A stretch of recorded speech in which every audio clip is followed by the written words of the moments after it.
Assalamualaikum warahmatullahi wabarakatuh. Om Swastiastu, Namo Buddhaya, salam kebajikan. Selamat pagi dan salam sejahtera bagi kita semua. Yang terhormat Dekan Fakultas Pertanian Universitas Lambung Mangkurat beserta jajarannya, yang terhormat Wakil Dekan Bidang Akademik Fakultas Pertanian Universitas Lambung Mangkurat, yang terhormat Ketua Jurusan Hama dan Penyakit Tumbuhan sekaligus Ketua Program Studi Proteksi Tanaman, yang terhormat Bapak Dr. Hewan Nur Hartanto MM, Kepala Balai Karantina Pertanian Kelas 1 Banjarmasin yang akan menyampaikan kuliah umum pada pagi hari ini, yang terhormat Bapak Ibu dosen di lingkungan Fakultas Pertanian Universitas Lambung Mangkurat yang sudah meluangkan waktu untuk bergabung pada kuliah umum pada pagi hari ini. Serta selamat datang dan selamat bergabung kepada seluruh peserta kuliah umum. Perkenalkan, saya Febriani Purba selaku pembawa acara pada kuliah umum pada pagi ini.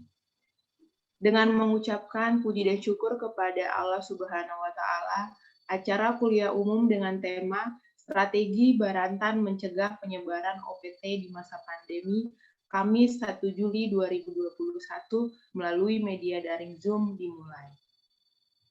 Kuliah umum pada pagi hari ini terselenggara dengan kerjasama dengan Balai Karantina Pertanian Provinsi Kalimantan Selatan. Selanjutnya menyanyikan lagu. Kepada seluruh peserta dimohon untuk duduk dalam posisi duduk siap.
Terima kasih kepada seluruh peserta, dipersilakan untuk kembali ke posisi semula.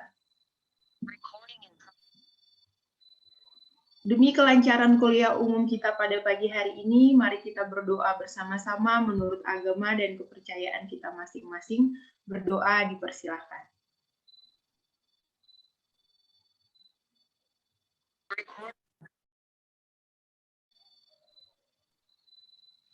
Berdoa selesai.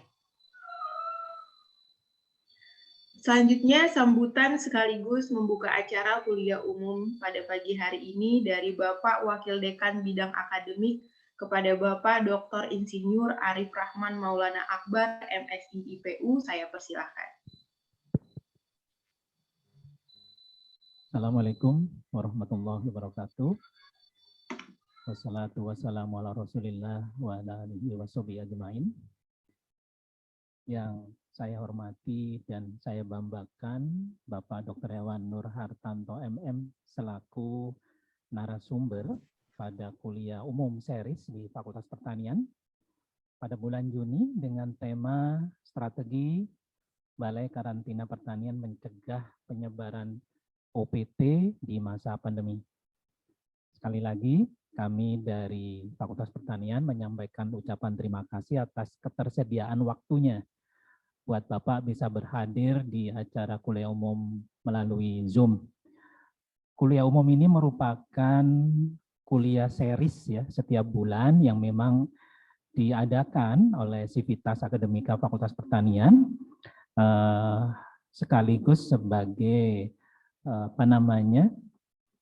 penambah wawasan mahasiswa dalam masa pandemi untuk memberikan wawasan, memberikan tambahan pengetahuan bagi para mahasiswa yang sudah 1,5 tahun ini melaksanakan kuliah secara daring. Bapak Ibu sekalian, kuliah umum ini sangat bermanfaat bagi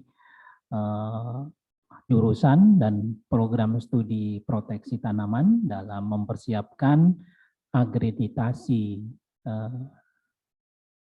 program studi yang insya Allah direncanakan mungkin tahun depan, dan ini merupakan salah satu kriteria di mana beberapa penilaian adalah salah satunya adalah keaktifan program studi dalam menyelenggarakan event-event yang berskala nasional maupun internasional. Bapak Ibu sekalian, untuk mempersingkat waktu, secara resmi pagi ini kuliah umum seri bulan Juni 2021 dengan judul Strategi Berantan Mencegah Penyebaran OPT di Masa Pandemi secara resmi kami buka. Demikian yang bisa kami sampaikan. Mohon maaf jika ada yang kurang berkenan.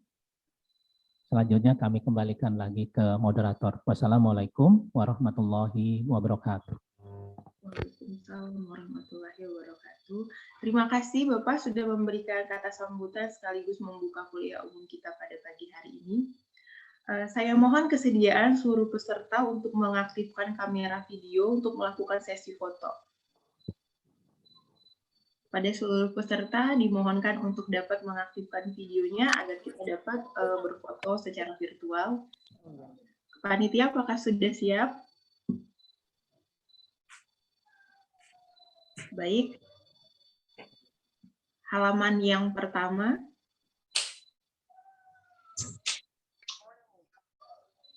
Satu, dua, tiga.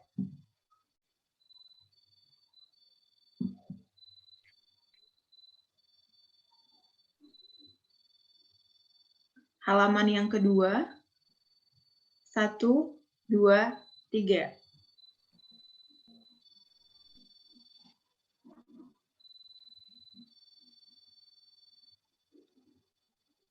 Halaman selanjutnya. 1, 2, 3. Baik, selanjutnya 1, 2, 3.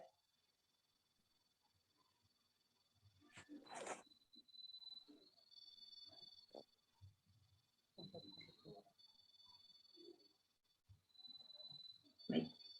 Sepertinya sudah semuanya. Terima kasih kepada seluruh peserta atas kerjasamanya.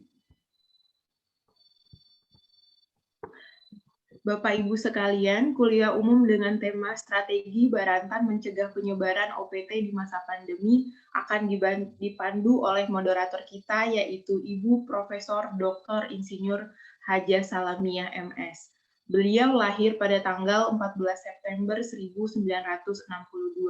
Beliau menyelesaikan pendidikan S1 di program studi Hama dan Penyakit Tumbuhan Fakultas Pertanian Universitas Lambung Mangkurat, kemudian pendidikan S2 dari program studi Fitopatologi Institut Pertanian Bogor, dan pendidikan S3 dari bidang fitopatologi dari Tottori University, Jepang. Beliau memiliki research interest pada bidang penyakit tanaman. Selanjutnya saya serahkan dengan hormat kepada Ibu Profesor Salamiah untuk memandu kegiatan kuliah kita pada pagi hari ini. Terima kasih moderator. Assalamualaikum warahmatullahi wabarakatuh. Selamat pagi, salam sejahtera bagi kita semua. Yang saya hormati Bapak Dr. Hewan Nur Hartanto MM beserta jajarannya. Yang saya hormati Wakil Dekan Bidang Akademik, Wakil Dekan Bidang Keuangan, Ketua Jurusan Hama dan Penyakit Tumbuhan, dan seluruh staf pengajar Jurusan Hama dan Penyakit Tumbuhan. Yang saya hormati peserta kuliah umum yang berhadir baik secara luring maupun secara daring. Sebelum narasumber menyampaikan kuliahnya, saya akan membacakan biodata beliau. Bapak Dr. Hewan Nur Hartanto sebagai Kepala Karantina Balai Karantina Pertanian kelas 1 Banjarmasin, lahir di Sleman pada tanggal 20 Mei 1967, menyelesaikan studi S1 beliau di Fakultas Kedokteran Hewan UGM, kemudian menyelesaikan S2 dengan mendapatkan gelar MM di Surabaya. Kemudian beliau sudah melanglang buana ke sana kemari ini menjalankan tugas mulai dari daerah istimewa Aceh, kemudian ke Sumbawa, Sumatera Barat, kemudian bertugas di Madura, berlanjut ke Gorontalo, ke Makassar, Surabaya, kemudian sampai 2017 itu di Tanjung Priok, kemudian ke Nusa Tenggara Timur, dan sejak tahun 2020 sampai sekarang ini bertugas sebagai Kepala Balai Karantina Pertanian kelas 1 Banjarmasin. Nah, kemudian pengalaman di luar negeri juga pernah di Australia pada tahun 2007, kemudian di Wageningen Amsterdam ini tahun 2010. Saya berharap semua peserta bisa mengikuti kuliah umum ini secara tertib dan menyimak semua materi yang disampaikan. Kepada Bapak Dr. Hewan Nur Hartanto MM, saya persilahkan. Baik, terima kasih. Bisa dengar suara kami, Bu? Bisa, Pak. Bisa dengan jelas. Jelas, Pak. Assalamualaikum warahmatullahi wabarakatuh. Waalaikumsalam warahmatullahi wabarakatuh. Pagi, salam kasih sayang. Semoga kesehatan bagi kita semua. Dengan kasih sayang akan meningkat kesehatan kita, insya Allah. Terima kasih Ibu Profesor Salmiah yang telah memberikan waktu kepada kami selaku moderator. Yang kami hormati Bapak Dekan Fakultas Pertanian Universitas Lambung Mangkurat, Wakil Dekan Bagian Akademik, Pak Arief, Bapak Ibu dosen Fakultas Pertanian dan Lambung Mangkurat, dan rekan-rekan adik-adik mahasiswa yang kami banggakan sebagai generasi calon pemimpin bangsa masa depan. Pada pagi hari ini, suatu hal yang sangat berbahagia bagi kami diberikan waktu untuk memberikan kuliah umum di Universitas Lambung Mangkurat ini. Semoga apa yang nanti kami sampaikan bermanfaat dan silaturahmi atau kerjasama ini bisa kita lanjutkan. Mohon izin kami share materi, Ibu Prof. Iya, Pak. Apakah sudah bisa terlihat? Bisa. Baik, sesuai dengan permintaan dari Universitas Lambung Mangkurat, materi yang akan kami sampaikan yaitu strategi berantan mencegah penyebaran OPT di masa pandemi ini. Nah, untuk sebelum itu, apa itu karantina? Mungkin beberapa mahasiswa ada yang sudah tahu atau ada yang belum tahu tentang karantina ini. Mohon izin nanti Bu Prof kalau sekiranya ada pertanyaan mungkin bisa nanti di-cut terus kita lanjutkan gitu ya. Tidak perlu nunggu sampai materi selesai, siapa tahu kalau ada yang segera bertanya. Iya, Pak. Oke. Nah, apa itu karantina? Nah, untuk mengetahui karantina kita perlu tahu juga sejarah karantina itu. Jadi sejarah karantina itu pada awalnya di abad 9 di Eropa dan Asia Tengah. itu ada penyakit menular dan ganas yang menyerang pada sapi yang menimbulkan kerugian sangat besar. Kita tahu bahwa pada zaman itu adalah zaman penjajahan, artinya masa di mana bangsa Barat itu melakukan perluasan kekuasaan ke daerah-daerah dengan melakukan pengiriman tentara-tentara, dan itu perlu dengan didukung oleh bahan makanan atau bahan untuk makanan selama dalam penjajahan itu. Nah, pada waktu itu karena belum adanya cold storage dan lain sebagainya, sehingga yang dibawa adalah hewan hidup untuk bahan baku makan, hewan hidup dan juga mungkin bahan pangan. Nah, salah satu yang jadi penyebab adanya kerugian atau kematian dari hewan sapi ini yaitu ada penyakit sampar sapi atau rinderpest. Kemudian setiap kali tentara dari Asia atau Eropa Timur menyerbu ke Eropa Barat dan Selatan, maka penyakit tersebut selalu berulang timbul, sehingga tentara itu juga terjadinya kekurangan makanan. Nah, ini kemudian dilakukanlah suatu isolasi, jadi setiap kapal yang mau singgah itu dilakukan isolasi di laut dulu selama 40 hari. Itulah namanya kuaranta atau 40, sehingga sekarang disebut sebagai karantina. Selama 40 hari tidak diturunkan, apabila tidak ada kematian baru merapat. Itu salah satu timbul namanya karantina, dulu namanya kuaranta atau kuadranta. Kemudian di Indonesia dikhususkan untuk karantina tumbuhan, itu awalnya adalah penyakit hawar daun kopi di Sri Lanka. Zaman penjajahan Hindia Belanda, ketika dibawa ke Indonesia, ternyata kopi yang di Indonesia terserang. Karena kopi ini merupakan salah satu hasil perkebunan yang memiliki peranan penting bagi perekonomian negara. Maka kemudian Hindia Belanda pada waktu itu menerbitkan suatu ordonansi tanggal 19 Desember tahun 1877, itu yang kemudian sebagai cikal bakal berdirinya karantina di Indonesia, di mana ordonansi itu adalah melarang pemasukan tanaman kopi dan biji kopi dari Sri Lanka ke Hindia Belanda pada waktu adalah di Indonesia, sehingga ini menjadi hari lahir karantina pertanian di Indonesia. Baik, kemudian apa sih karantina itu? Nah, ini berdasarkan undang-undang yang terbaru nomor 21 tahun 2019. Jadi kalau sebelumnya karantina itu diistilahkan sebagai tempat dan tindakan, itu di undang-undang sebelumnya. Maka di undang-undang yang baru ini menjadi lebih luas. Karantina itu adalah sebagai suatu sistem pencegahan dan sistem pengawasan. Di sini adalah sistem pencegahan terkait dengan masuk dan keluarnya hama penyakit, baik karantina hewan, penyakit karantina ikan, maupun organisme pengganggu tumbuhan karantina.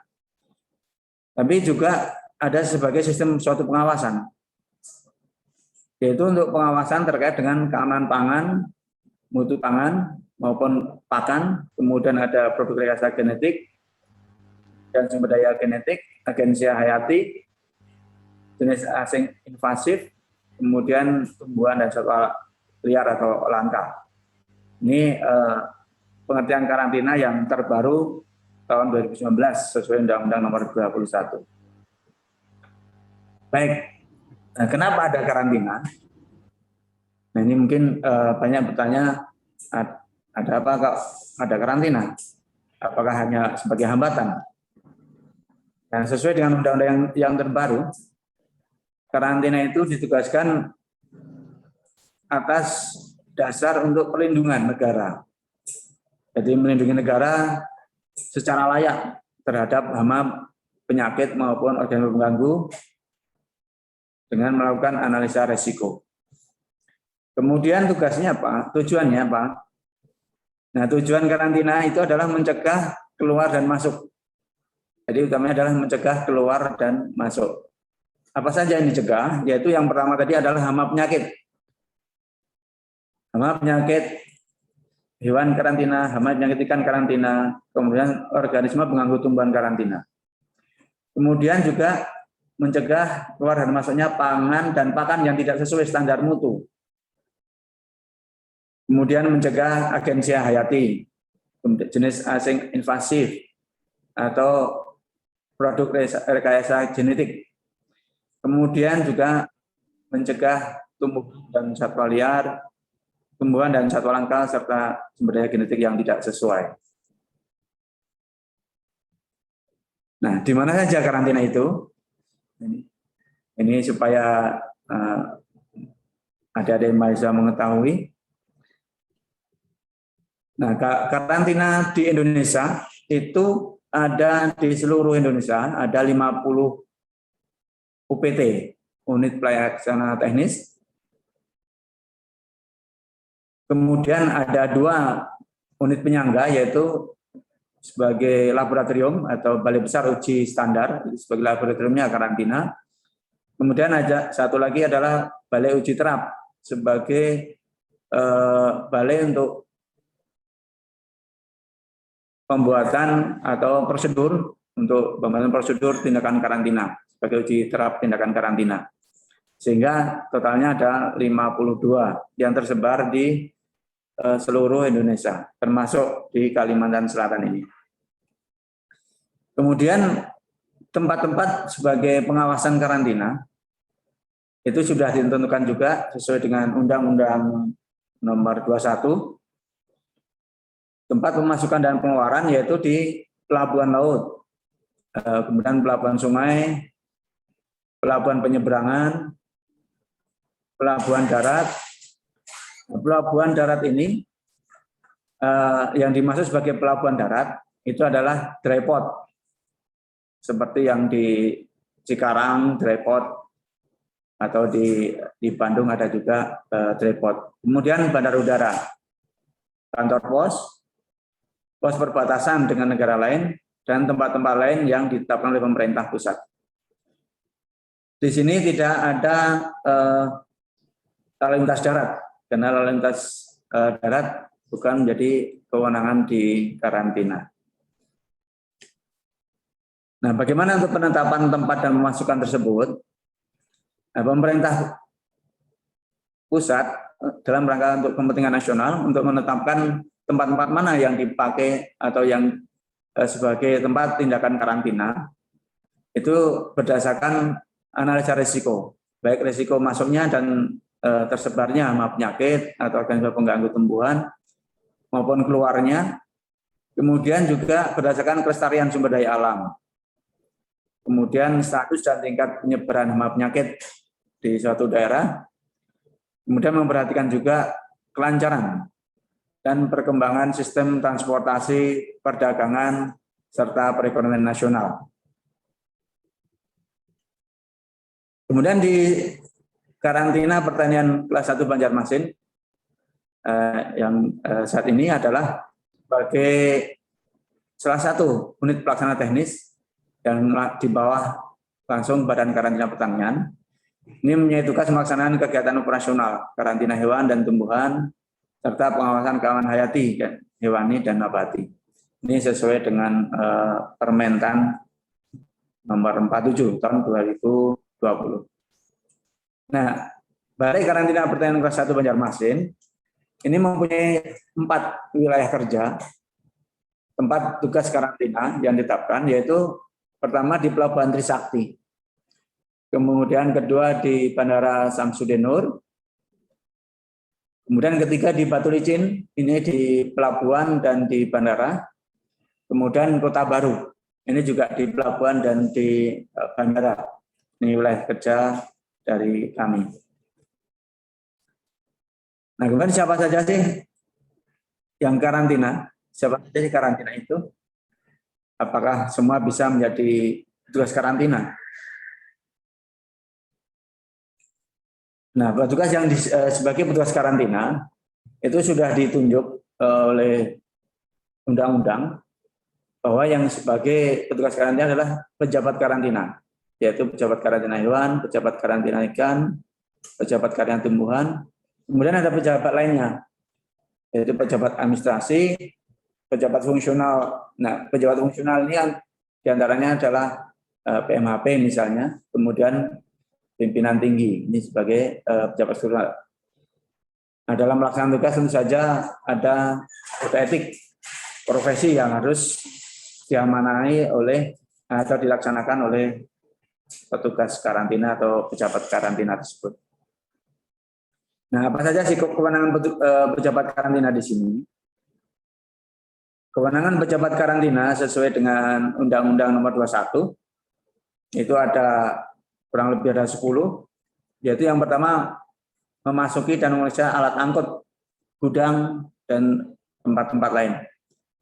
Jadi petugas karantina itu diperbolehkan untuk masuk ke kapal sebelum kapal itu boleh bongkar atau ke pesawat atau ke tempat yang lain. Kemudian membuka atau memerintahkan orang lain untuk membuka kemasan, artinya untuk memeriksa barang yang akan dikirim. Itu petugas karantina mempunyai kewenangan di situ. Kemudian memasuki dan memeriksa tempat penyimpanan, penimbunan, memeriksa media pembawa dan mengambil contoh untuk laboratorium. Kemudian melarang yang tidak berkepentingan memasuki instalasi. Jadi ada yang ditetapkan sebagai instalasi karantina, itu siapapun yang akan masuk ke instalasi karantina, maka dia harus mendapatkan izin dari tugas karantina atau pejabat karantina. Kemudian melarang untuk menurunkan atau memindahkan media pembawa. Seandainya di alat angkut belum dilakukan pemeriksaan karantina, maka karantina berhak melarang untuk menurunkan atau memindahkan apabila itu diduga membawa penyakit. Kemudian juga melarang memelihara atau menyembelih atau membunuh hewan dan sebagainya yang ada di instalasi. Jadi yang di instalasi itu apabila misalnya untuk instalasi karantina hewan ini ada yang sakit atau harus dimusnahkan dan sebagainya, dia harus dapat izin dari pejabat karantina. Kemudian melarang menurunkan atau membuang bangkai hewan, ikan maupun tumbuhan. Ini petugas karantina bisa melarang, artinya menyarankan nanti bagaimana tindakannya terkait dengan bangkai baik hewan, ikan maupun tumbuhan itu untuk mencegah penularan penyakit. Kemudian 9 menetapkan cara perawatan dan pemeliharaan media pembawa. 10 nih membuka segel dan melakukan penyegelan terhadap media pembawa. Artinya karantina mempunyai kewenangan untuk membuka segel, misalnya segel kontainer misalnya gitu, karena dalam rangka untuk pemeriksaan, kemudian menyegel kembali. Nah, ini menjadi kewenangan pejabat karantina yang diamanahkan di Undang-Undang Nomor 21 tahun 2019. Nah, ini kompetensi bagi petugas karantina. Ini saat ini kan banyak sedang ada penerimaan ya dengan pegawai CPNS atau PNS atau ASN. Nah, ini persyaratan untuk bisa masuk di karantina, paling tidak punya ijazah dokter hewan atau sarjana pertanian seperti pertanian Unlam ini, kemudian sarjana biologi, bisa juga sarjana ekonomi untuk di administrasi, atau lulusan SMA atau SNAKMA atau sekolah pertanian. Nah, mereka nanti akan dilakukan pelatihan yang namanya pelatihan tugas karantina. Kemudian ada pelatihan diklat dasar karantina. Nah, ini akan menjadi pejabat karantina. Ini tidak semua PNS bisa menjadi pejabat karantina, kecuali telah mengikuti persyaratan tersebut. Nah, kemudian karantina ini melakukan apa? Nah, kegiatan karantina sering kita sebut sebagai 8P, yaitu pemeriksaan, pengasingan, pengamatan, pelakuan, penahanan, penolakan, pemusnahan, dan pembebasan. Ini berurutan seperti ini sebagai tugas karantina yang harus dihafalkan bagi petugas karantina, yaitu kita istilahkan sebagai 8P. Bagaimana pelaksanaannya? Nah, 8P, yang pertama adalah pemeriksaan, yaitu melakukan pemeriksaan terkait kelengkapan dan kebenaran dokumen, kemudian juga pemeriksaan secara fisik untuk mendeteksi hama, penyakit, maupun organisme pengganggu tumbuhan. Ini di pemeriksaan. Jadi pemeriksaan pertama itu ada pemeriksaan secara dokumen dan pemeriksaan secara fisik maupun laboratorium. Kemudian ada yang kedua adalah pengasingan. Nah, pengasingan ini dilakukan untuk mendeteksi media pembawa karena membutuhkan waktu, membutuhkan sarana maupun membutuhkan kondisi yang khusus. Kemudian P yang ketiga adalah pengamatan. Nah, ini pengamatan dilakukan pada saat pengasingan, ini untuk mendeteksi media pembawa lebih lanjut. Ya tadi karena perlu waktu, perlu sarana dan kondisi khusus, sehingga pengasingan dan pengamatan itu menjadi satu paket kegiatan. Kemudian P yang ketiga yaitu pelakuan. Nah, ini pelakuan dilakukan dalam rangka untuk membebaskan atau menyuci hamakan media pembawa. Pelakuan bisa dalam bentuk pengobatan, dalam bentuk fumigasi, maupun treatment yang lain, pencucian, dan sebagainya. Pelakuan. Kemudian P yang kelima adalah penahanan. Kenapa ada penahanan? Jadi penahanan ini dilakukan apabila persyaratan karantina ternyata belum sepenuhnya dipenuhi ketika akan melalu lintaskan produk pertanian. Sehingga dilakukan penahanan untuk memenuhi persyaratan tersebut sampai batas waktu yang ditentukan. Dan P yang keenam yaitu penolakan.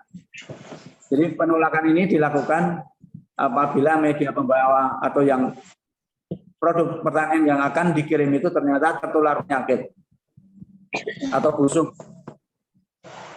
atau rusak atau dilarang atau tidak memenuhi persyaratan yang ditetapkan. Setelah masa penahanan ternyata persyaratan tidak bisa terpenuhi. Bisa juga karena tidak dapat disembuhkan atau disediamakan. Maka ini dilakukan penolakan sebelum dikirim, jadi tidak boleh dikirim atau tidak boleh masuk. Kemudian P yang ketujuh itu pemusnahan. Nah, pemusnahan tadi apabila media pembawa rusak, tertular penyakit, busuk, atau yang dilarang, kemudian tidak bisa dilakukan penolakan atau tidak bisa dibawa keluar dari tempat tersebut, kemudian tidak bisa disembuhkan atau disediamakan, maka di situ harus dimusnahkan.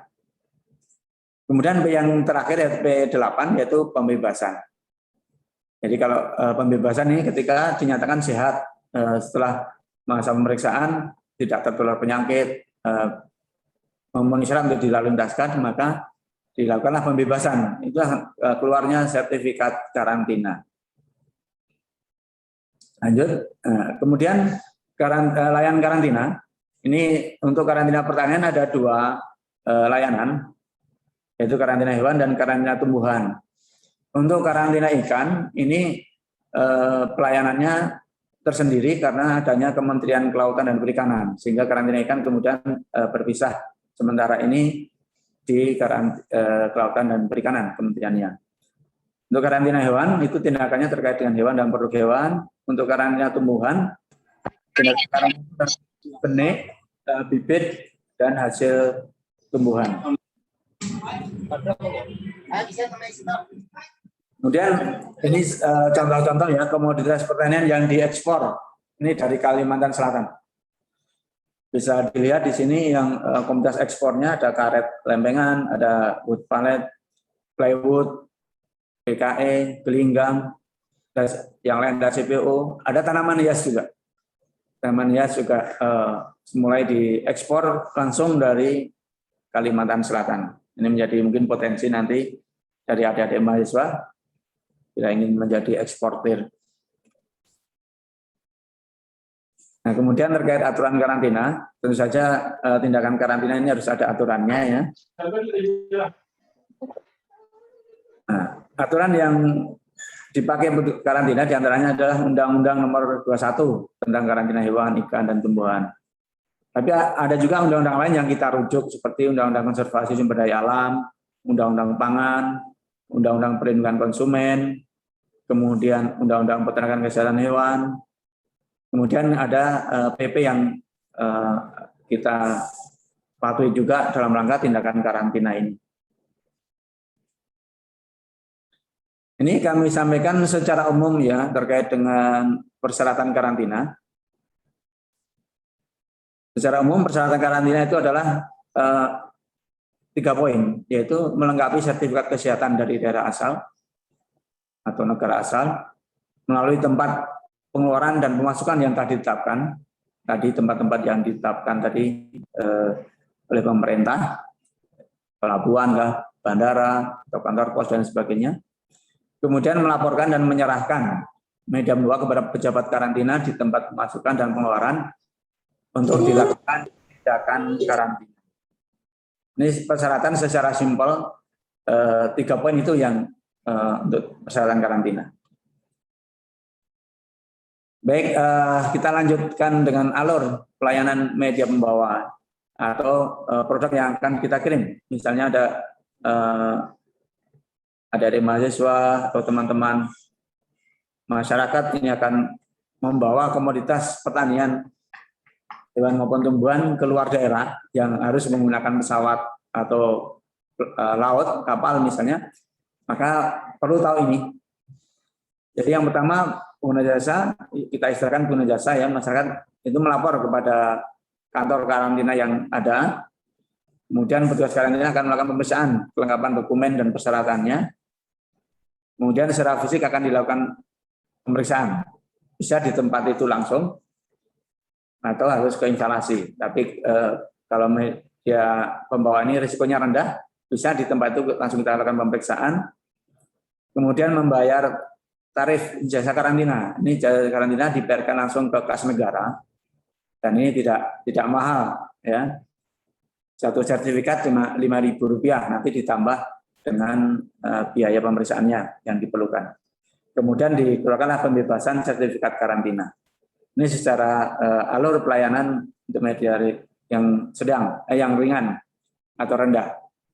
Apabila yang pelayanan yang sedang, artinya memerlukan pengamatan yang lama, jadi pengguna jasa nanti akan melapor ke petugas karantina di kantor pelayan karantina.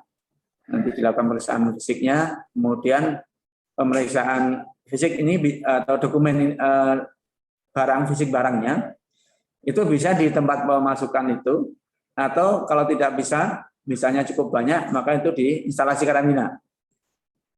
Jadi di instalasi karantina bisa instalasi karantina yang ditetapkan di tempat pemilik atau punya pemerintah.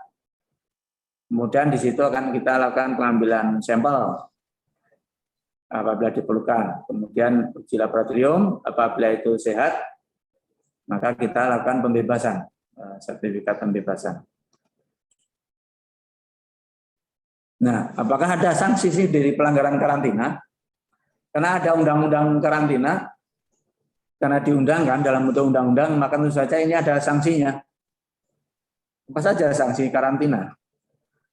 Nah, sanksi yang dijatuhkan atau dapat dikenakan sanksi karantina itu apabila yang pertama itu tidak melengkapi sertifikat kesehatan dari daerah asal, baik itu dari luar negeri maupun antar area atau antar pulau misalnya. Kemudian yang kedua tidak melalui tempat pemasukan dan pengeluaran, jadi tempat pemasukan pengeluarannya ilegal. Nah, ini bisa dikenakan pidana atau sanksi. Kemudian tidak melaporkan atau menyerahkan kepada pejabat karantina di tempat pemasukan maupun pengeluaran. Artinya membawa, kemudian tidak dilaporkan ke karantina langsung masuk ke kapal misalnya. Nanti ketika ketangkap, maka itu akan bisa kenakan sanksi. Kemudian tidak melengkapi surat keterangan transit, ini apabila transit.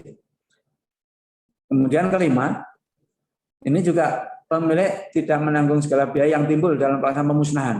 Nah, ini ketika akomodasi harus dimusnahkan, maka biaya pemusnahan itu ditanggung oleh pemilik barang. Nah, ketika tidak membiayai hal tersebut, maka bisa dikenakan sanksi. Kemudian juga penanggung jawab alat angkut yang tidak melaksanakan pemusnahan ketika diperintahkan untuk melakukan pemusnahan. Misalnya di alat angkut ada sampah yang harus dimusnahkan karena membawa penyakit, maka itu menjadi tanggung jawab alat angkut untuk melakukan pemusnahan. Kemudian tanpa izin membuka, melepas, memutus atau membuang atau merusak segel karantina. Nah, ini ketika komoditas itu disegel karantina, misalnya ini dalam pengawasan karantina, kemudian itu dirusak, ini ada sanksi undang-undang karantina. Nah, sanksinya apa? Nah, di Undang-Undang Nomor 21 tahun 2019 itu ada 5 macam sanksi yang bisa dikenakan. Pertama, terkait dengan pelanggaran yang kegiatan impor. Jadi misalnya di importasi tidak melalui tempat yang ditetapkan, atau tidak dilaporkan, atau tidak dilengkapi sertifikat dari negara asal, maka untuk kegiatan importasi itu dapat sanksi penjara 10 tahun dan 10 miliar. Jadi sanksi pidana itu penjara dan denda. Kemudian apabila pelanggaran terkait dengan ekspor, misalnya ekspor tanpa melapor petugas karantina, tidak ada sertifikat karantina, kemudian sampai ke negara tujuan dikembalikan. Maka ini ada sanksinya dengan sanksi pidana penjara 3 tahun dan denda 3 miliar. Kemudian pelanggaran terkait dengan antar area, artinya lalu lintas antar pulau, membawa hewan, tumbuhan tidak melapor karantina, ini ada sanksinya, yaitu sanksi pidana penjara 2 tahun dan denda 2 miliar. Kemudian tadi, yang pengguna jasa tidak menanggung biaya pelaksanaan pemusnahan. Makanya ada sanksi pidana penjara 6 tahun dan denda 6 miliar. Kemudian apabila melepas atau membuka, merusak segel karantina, maka ada denda penjara, pidana penjara 5 tahun dan denda 5 miliar. Ini sesuai dengan Undang-Undang Nomor 21 tahun 2019. Nah, kemudian kita masuk sesuai dengan judul yang diminta, peran karantina pertanian untuk mencegah penyebaran OPT-OPTK di masa pandemi COVID-19 ini. Perlu kita ketahui, pada masa pandemi COVID ini ada kebiasaan baru yang kita cermati, yaitu karena banyak pegawai, banyak mahasiswa yang di-WFH-kan ya, jadi kuliah online, daring, kuliah di rumah, kerja di rumah, sehingga ada tambahan kebiasaan, yaitu kebiasaan menanam, merawat, kemudian menjadi jual beli tanaman hias. Ini kita perhatikan ini cukup meningkat, karena untuk mengisi waktu bagi masyarakat, sehingga ini menjadi peningkatan lalu lintas tanaman hias, baik masuk maupun keluar wilayah Kalimantan Selatan. Ini kita cermati dari data kami itu 2-3 kali lipat meningkatnya. Dan kebanyakan mayoritas adalah jual beli online. Nah, ini merupakan ancaman terkait dengan sebarnya OPT dan OPTK. Kalau ini tidak terawasi atau tidak dilaporkan ke karantina, maka kemungkinan tersebarnya OPT atau OPTK ini ya sangat besar. Sehingga kenapa ini diwajibkan harus lapor karantina. Nah, dari data kami, ini data karantina ya. Untuk yang masuk, ya antara area yang masuk antar pulau, itu jenis-jenisnya antara lain ada aglonema, anggrek, radium, alocasia. Ini rata-rata menggunakan jasa ekspedisi yang terlapor di tugas karantina. Kemudian yang keluar, ini juga cukup banyak ya, aglonema, Epicea, Monstera, keladi. Dengan data harga komoditas ya, harga tanaman itu yang terlaporkan ke karantina antara 20.000 sampai yang tertinggi 37 juta. Ini luar biasa ya. Tanaman yang harganya ternyata cukup tinggi dan ini dilintaskan Kalimantan Selatan. Kemudian juga di saat pandemi ini terjadi peningkatan ekspor yang sebelumnya belum ada ekspor yang melalui Kalimantan Selatan. Ini sampai dengan 2021 ini sudah ada ekspor itu ke Kanada dan Polandia dengan jenis-jenisnya Anthurium, Alocasia, Philodendron, Scindapsus, kemudian Syngonium dan Homalonema. Ini luar biasa peluangnya untuk ekspor tanaman hias ini masih cukup terbuka untuk ke negara-negara yang lain.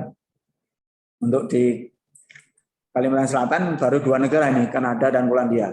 Masih negara-negara lain masih banyak yang membutuhkan dan biasanya melalui Jawa yang ekspornya.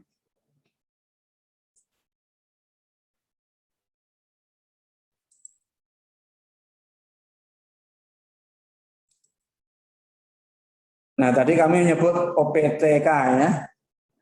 Mungkin ada dari mahasiswa, ada yang belum paham apa itu OPTK.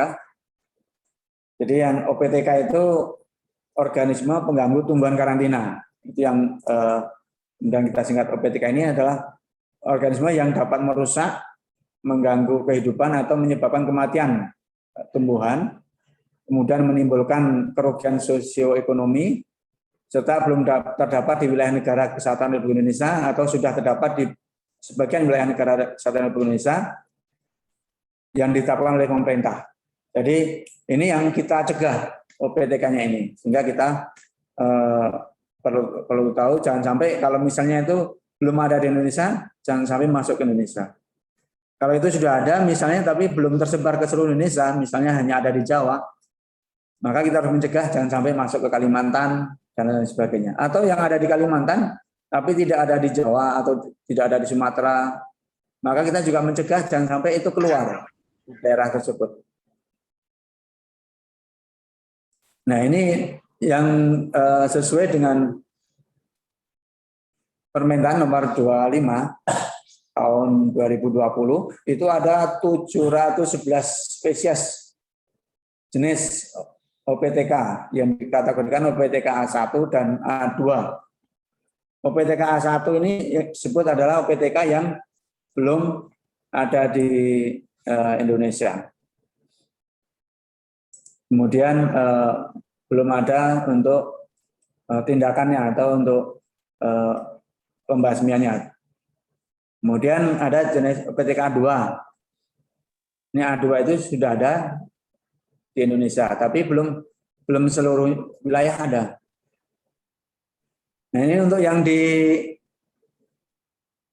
Kalimantan Selatan sendiri, ini yang menjadi OPTK A2 atau yang belum ada di Kalimantan Selatan yang menjadi kewaspadaan, dan ini ada di tempat lain. Ini ada banyak seperti serangga. Ini berbagai serangga yang belum ada di kita. Ada Inseria coruscasi, kemudian jenis tungo, ada jenis keong, ada nematoda, ada gulma non parasit, kemudian cendawan, bakteri, terus ada virus juga yang belum ada, yang harus menjadi kewaspadaan kita di Kalimantan Selatan ini. Ini data yang PTK yang harus diwaspadai di Kalimantan Selatan. Nah, ini contoh-contoh yang PTK yang ada di Kalimantan, yang dari Kalimantan Selatan harus menjadi kewaspadaannya.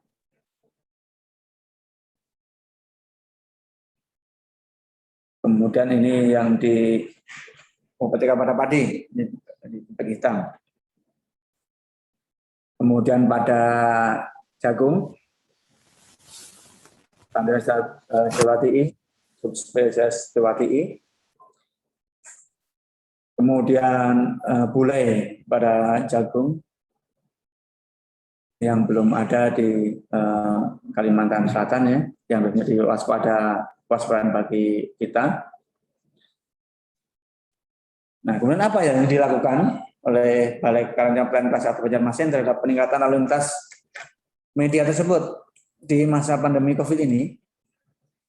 Jadi yang kami lakukan dari Balai Karantina diantaranya adalah inline inspection, yaitu pemeriksaan karantina terhadap penerapan sistem mitigasi dalam proses produksi. Jadi kita datang ke ke perusahaan, kemudian kita melakukan sertifikasi di situ, sehingga ini akan mempercepat layanan ekspor, ini khususnya untuk ekspor. Jadi kita tidak menunggu produk itu dibawa ke pelabuhan atau ke bandara baru kita lakukan pemeriksaan.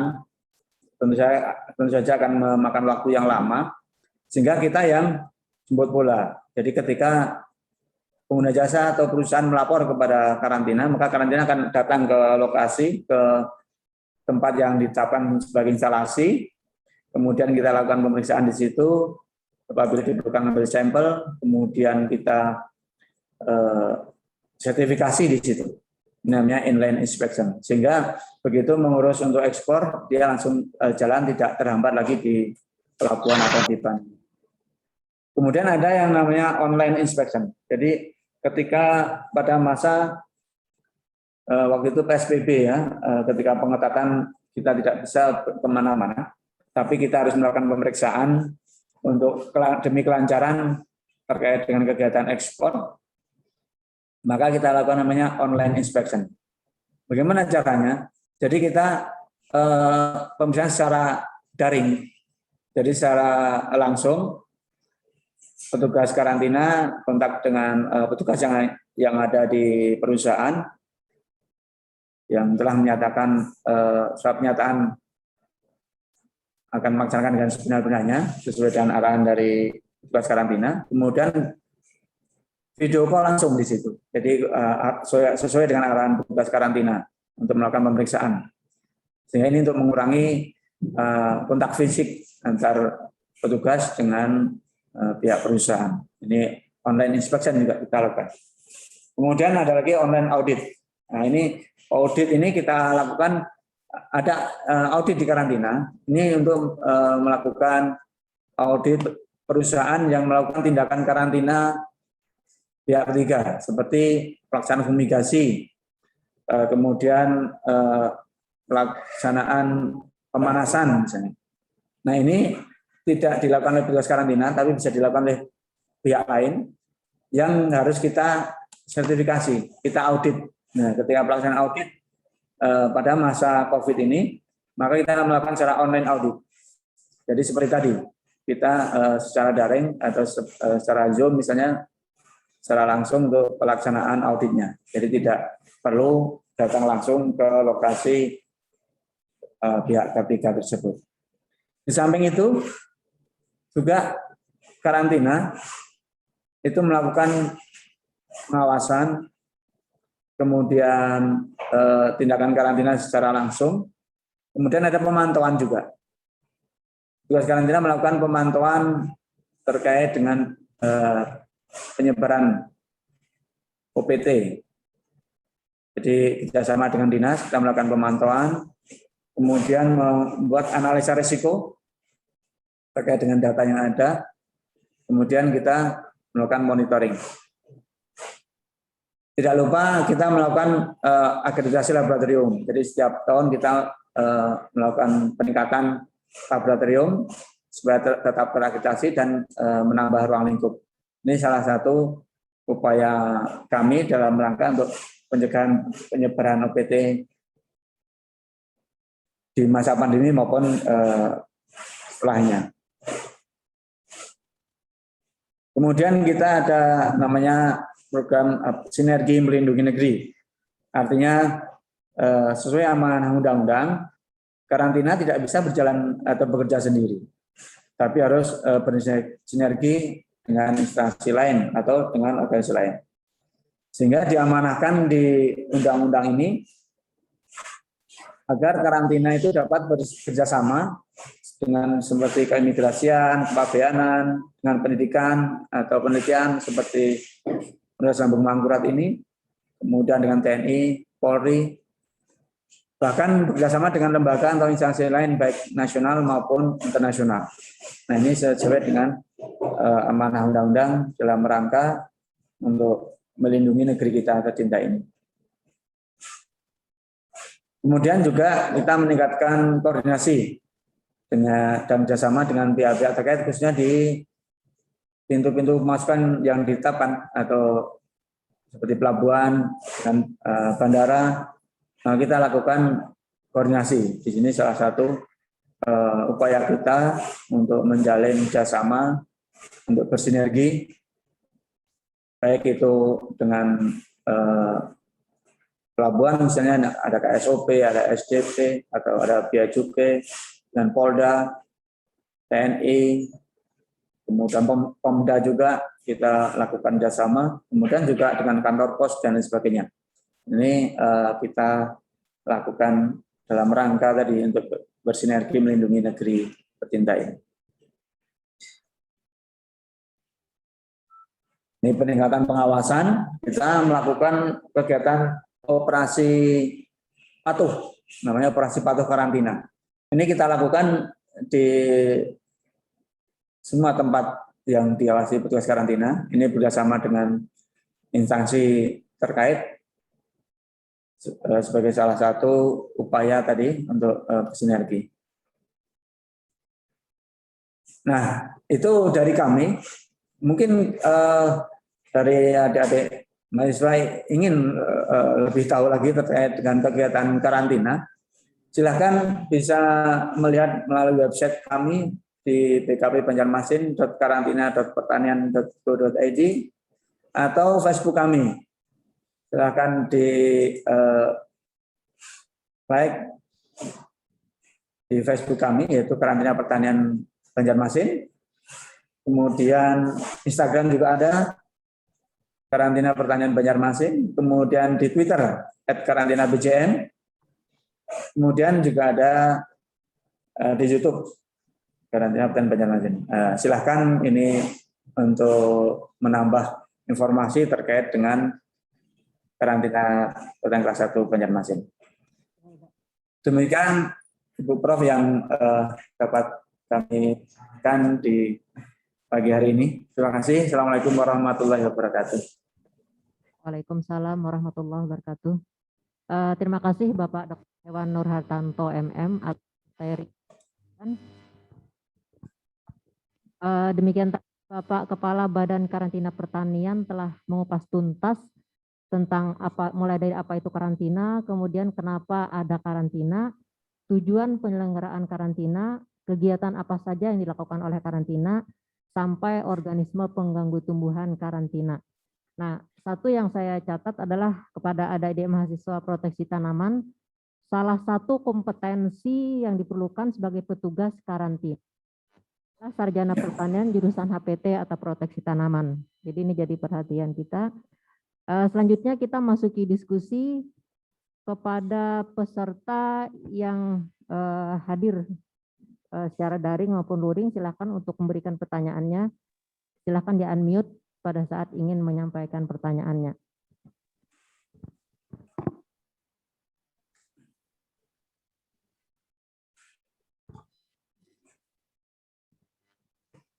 Atau silakan Pak Dr. Ismet Setiabudi yang sudah menyampaikan chatnya di room chat. Silakan Pak Ismet. Ini sampaikan Pak.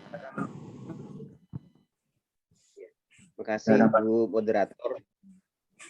Assalamualaikum warahmatullahi wabarakatuh. Waalaikumsalam warahmatullahi wabarakatuh. Ketemu lagi Pak Kepala Balai, Pak Dokter. Ya, Pak Dokter. Kalau Bapak ini dokter hewan ya Pak ya? Ya Pak. Ini keinginannya sering sepertinya jadi ingin dokter tanaman gitu. Terima kasih Pak, ini menarik sekali materinya yang sudah disampaikan. Mudah-mudahan mahasiswa kami yang ikut di acara ini bisa menyimaknya, karena banyak info yang perlu mungkin itu perlu kita tindak lanjuti gitu ya. Nah, pertanyaan saya seperti ini mungkin Pak ya, mungkin kegalauan saya gitu. Pada saat kondisi COVID sekarang ini kan belum berakhir dan kapan berakhir itu juga belum kita tahu gitu, belum kita bisa jawab. Nah, sedangkan tuntutan kita juga sekarang ini masuk era 4.0 itu juga sudah tidak bisa kita hindari lagi gitu. Nah, jadi kira-kira kalau menurut Bapak, kompetensi yang dibutuhkan, yang perlu kita siapkan mulai sekarang ini seperti apa gitu. Karena menjawab tantangan karantina ini tidak gampang gitu, tidak mudah gitu. Apalagi saya yakin dan saya pernah dapat info sudah tertolak juga Pak. Kayaknya masuk Jepang, masuk Korea Selatan juga tertolak karena yang mereka larang gitu. Nah ini juga seperti apa kira-kira langkah karantina gitu. Karena jangan sampai semangat yang sudah sedemikian ini justru hanya karena kita bisa memproduksinya tapi kita tidak bisa menangkap pasarnya gitu. Nah jadi saya pernah juga Pak kemarin itu ikut yang launchingnya Gulinggang. Nah launchingnya Gulinggang itu luar biasa kemarin itu. Terus seperti apa lanjutannya saya juga belum sempat lagi mengikuti. Tapi yang sedang ramainya lagi sekarang ini porang lagi Pak. Kita juga di daerah kabupaten sedang gencarnya menanam porang. Gitu. Saya khawatir jangan-jangan nanti pada saat kita sudah bisa memproduksi porang ini kita tertolak lagi gitu. Jadi seperti apa ya? Jadi mungkin dua aja pertanyaan saya Pak terkait ini tadi, bagaimana menyiapkan kompetensi sumber daya manusia yang bisa kita perbuat dari institusi perguruan tinggi. Kemudian yang kedua, bagaimana mengantisipasi jangan sampai era sedang ramainya tanaman hias ini ataupun nanti porang ini justru hanya kita sendiri yang rame tapi tidak ada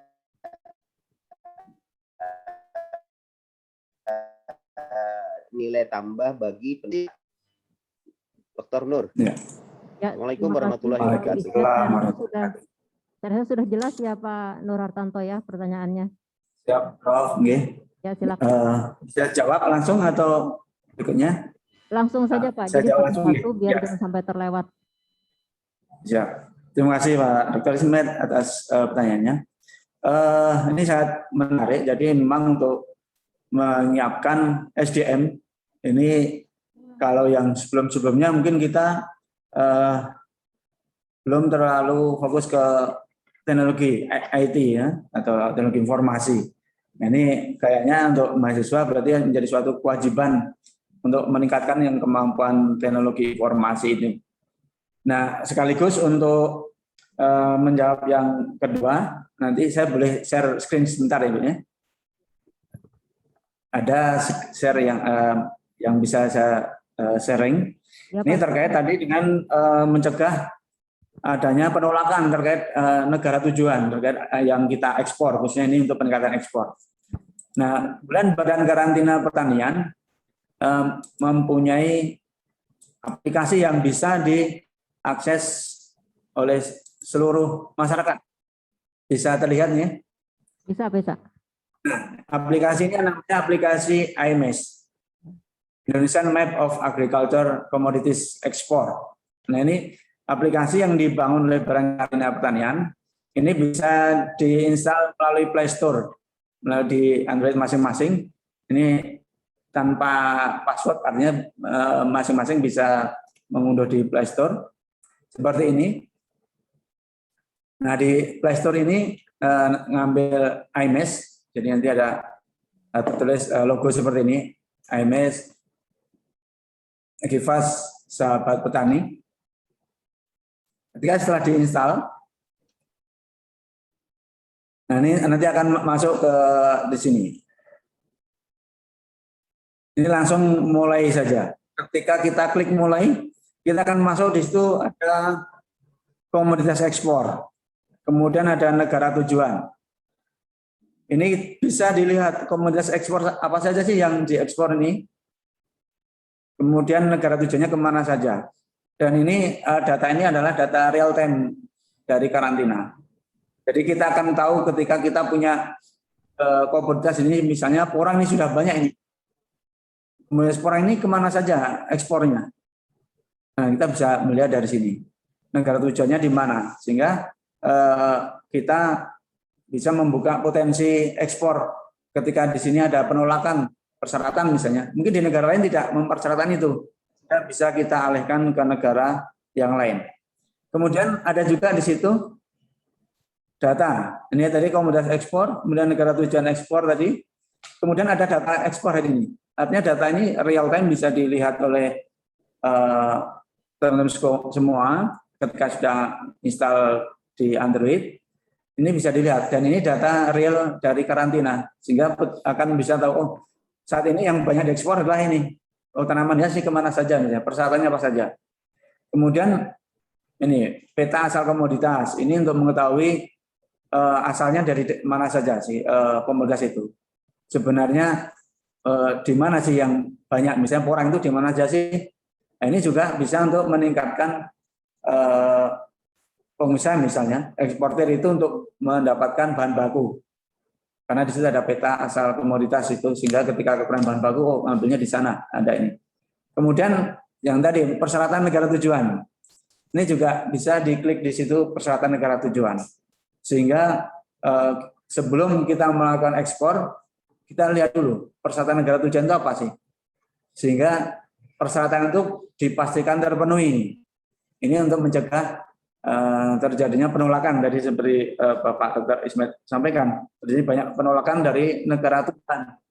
Nah, ini salah satu upaya dari Badan Karantina untuk mengurangi itu adalah mengeluarkan aplikasi IMS ini. Dan IMS ini bisa diakses oleh siapa saja. Kalau dulu sebelumnya memang IMS ini hanya diperuntukkan ke pemerintah daerah. Dulu waktu awal dulu itu hanya ke pemerintah daerah kita serahkan. Tapi kemudian dengan kebutuhan zaman saat ini dan pandemi ini, maka ini kita buka untuk siapa saja. Silahkan install IMS ini, terutama yang berminat dalam kegiatan ekspor impor untuk mengetahui persyaratan atau negara tujuan atau komoditas apa yang sekarang potensi diekspor yang mungkin ada di kita. Ini yang dapat kami sampaikan, Pak Dr. Ismet. Mudah-mudahan bisa memberikan kesan sedikit. Ya Pak, saya kembalikan ke Prof. Ismet. Bagaimana, sudah terjawab dengan tuntas ya Pak ya? Halo? Ya, kalau tidak ada, kita lanjutkan ke penanya berikutnya. Saya lihat di room chat ini ada mahasiswa proteksi tanaman, Pak. Didi Wibowo, silakan dibuka kameranya, kemudian disampaikan secara langsung di. Halo. Karena pertanyaannya cukup panjang. Ini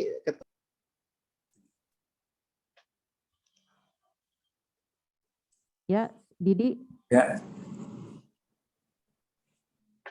Silakan Di.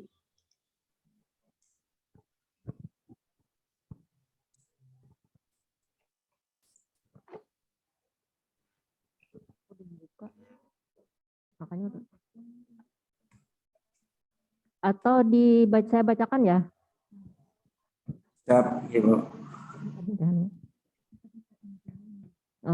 Ya, kalau Didi bisa mendengar suara saya, mau disampaikan langsung Di. Halo Didi Wibowo.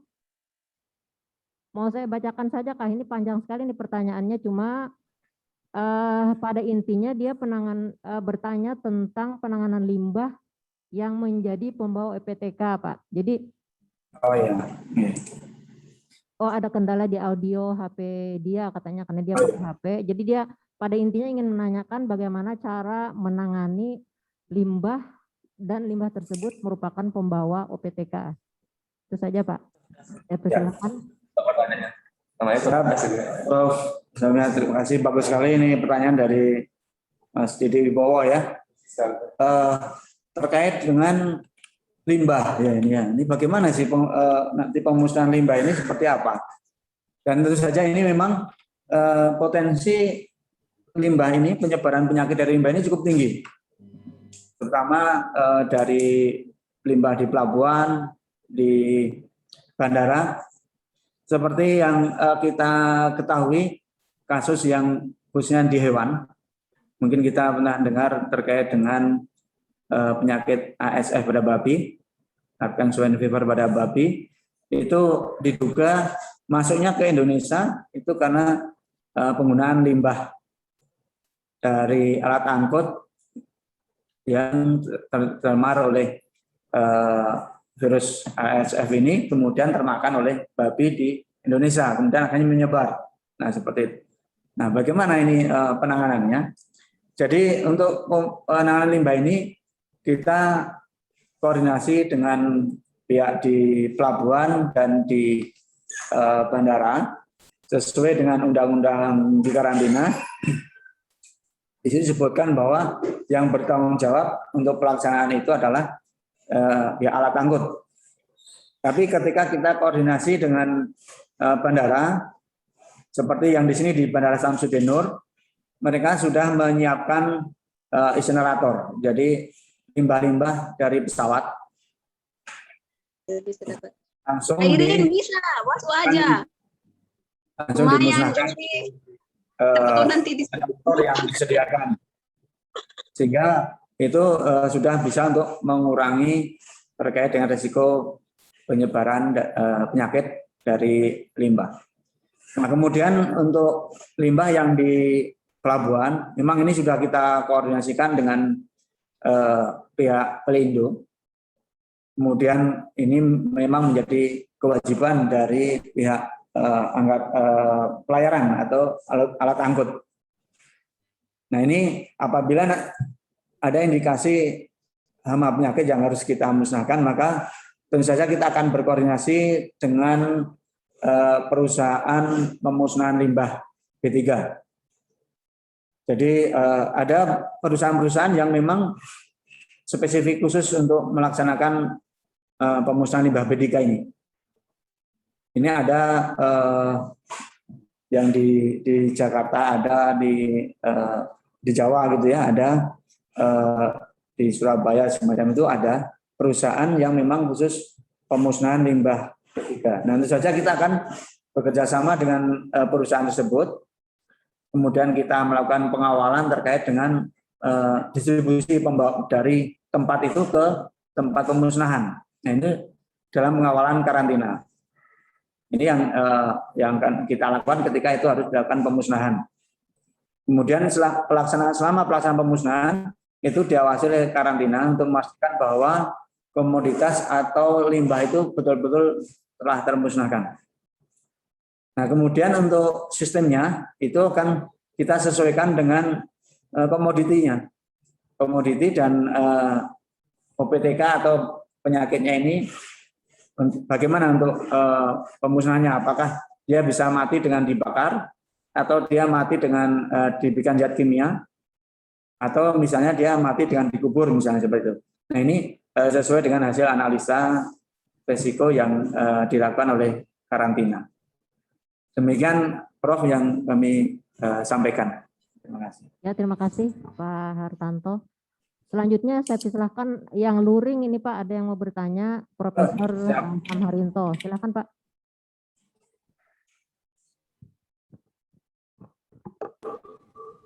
Terima kasih atas kesempatannya.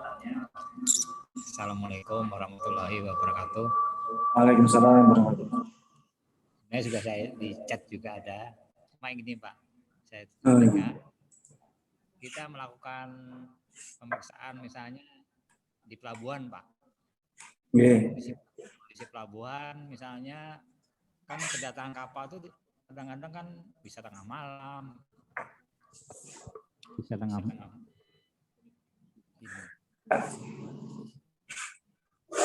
Tengah malam, oke lah. Pokoknya petugas ada di situ. Kemudian yang diperiksa itu sayur, Pak, sayur segar yang tentunya tidak tahan lama disimpan. Nah, logikanya kan dalam menentukan bebas atau tidaknya itu kan memakan waktu, Pak, proses lah. Nah, dan mungkin akan kalau terlalu lama sehingga sayur itu akan rusak dan itu mungkin keberatan si pemilik. Nah, itu bagaimana Pak? Kemudian selama dalam proses itu disimpan di mana? Dan tanggung jawab siapa? Terima kasih Pak. Kalau sayur dapat surat dari sana duluan Pak. Terima kasih Prof atas pertanyaannya. Oke. Langsung kami jawab, nggih. Terima kasih Prof. sama Harinto. Terkait dengan contoh sayur tadi ya. Yang pertama memang kita petugas karantina itu siap 24 jam, jadi 24 jam sehari, 7 hari seminggu. Jadi selalu ada di pelabuhan, di bandara setiap ada lalu lintas itu. Kemudian bagaimana dengan sayur, pemeriksaan sayur itu? Nah, seperti sayur ini pemeriksaannya adalah di asal. Jadi dari sebelum dilantaskan masuk ke Kalimantan Selatan, itu dia wajib disertifikasi di daerah asal. Misalnya melalui Surabaya, dia dari Surabaya. Nah, kemudian petugas di Surabaya ini dalam rangka untuk menjamin terkait dengan kelayakan sayur tadi untuk dilalu lintaskan, mereka bisa melakukan sistemnya inland inspection. Jadi petugas karantina yang misalnya dari Surabaya atau dari asalnya dari Jawa itu, petugas datang ke perusahaan tersebut atau ke kebun tersebut atau ke pemilik tersebut untuk memastikan bahwa ketika sayur itu akan dilalu lintaskan memang sudah terjamin, sudah siap. Kalau memang komoditas itu rutin, misalnya rutin akan melalui lintaskan, petugas karantina di sana akan melakukan pengujian sehingga begitu akan dilalu lintaskan tinggal sertifikasi di karantina di asal. Nah, bagaimana di Kalimantan Selatan? Ketika masuk ke Kalimantan Selatan, maka Kalimantan Selatan kita hanya cukup melihat dokumen dan menyesuaikan dengan komoditinya. Sama enggak komoditi yang masuk ini dengan dokumennya? Ketika sama, langsung pada saat itu juga kita pembebasan. Jadi tidak perlu lagi kita lakukan tindakan karantina di Kalimantan Selatan. Sehingga kita jamin bahwa komoditi itu akan rusak di tempat tujuan. Tapi kalau komoditi ternyata dokumennya tidak ada, mau nggak mau ya itu resikonya kita terpaksa kita tahan, kita tolak. Seperti itu Prof yang dilakukan oleh karantina. Ya, terima kasih Pak. Gimana Pak Sam? Silahkan saya kembalikan, masih ada komentar. Ya, terima kasih Pak. Mungkin sama dengan komoditas yang lain Pak ya. Ya, ini, Pak, ya. Oke, sama semua komoditas seperti itu. Jadi sekarang diwajibkan dari asal harus sudah sertifikat. Jadi petugas yang di tempat tujuan cukup memeriksa dokumen saja Pak ya. Cuma ya, betul. Ada dokumen yang terpaksa ya. Jadi pemeriksaan dokumen sesuai enggak dengan komoditinya. Oke. Itu langsung bebasan. Kalau tidak ada dokumen berarti kita lakukan penahanan sesuai dengan pemilik Pak ya. Iya kan Pak? Iya. Iya. Iya, betul. Oke. Terima kasih Pak. Ya, terima kasih Pak. Selanjutnya saya persilakan ada pertanyaan lagi dari mahasiswa proteksi tanaman Alfi Syahrian Nur. Silahkan Alfi. Silahkan ditanyakan langsung Alfi.